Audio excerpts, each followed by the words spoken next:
Hey, what's up guys, OSJ here with a new video for the new year, and this time it's a Commodore 64 R-Type story.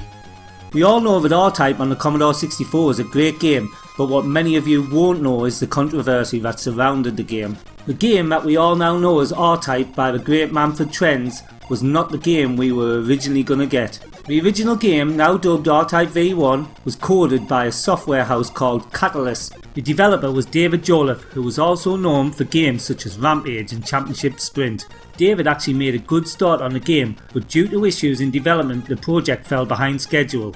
Another developer called James Smart, who was known for the games Wonder Boy in Monsterland, The Amazing Spider-Man and Back to the Future 2, was brought in to try and help get the game released on time. But after checking out the code it became apparent that the scroll routines were slow, the multiplexer was very glitchy and sprites would drift more slow than the scenery. Although James tried to remedy these issues, he found it difficult as it was early on in his coding career. However, he did make some optimizations that slightly improved on these problems. Another issue was that the colours were all wrong for the game. The reasons for this was because the game only uses 2 shades of grey, which isn't a good choice, and to top it off, the original coder Mark Jones was colourblind. The game never had music, but the music was written by Barry Leach.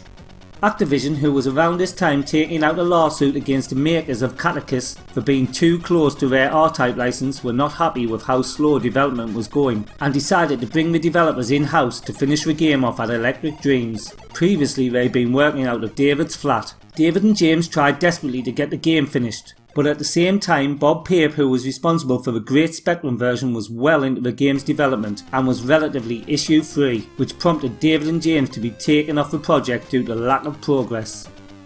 The rumour was that Activision had given them 7 weeks to get the project finished, a timescale that was later given to Manfred Trenz. The guys were working like dogs to finish and apparently had resolved a lot of the issues, and we could have ended up with a truly great version of R-Type using what they had done.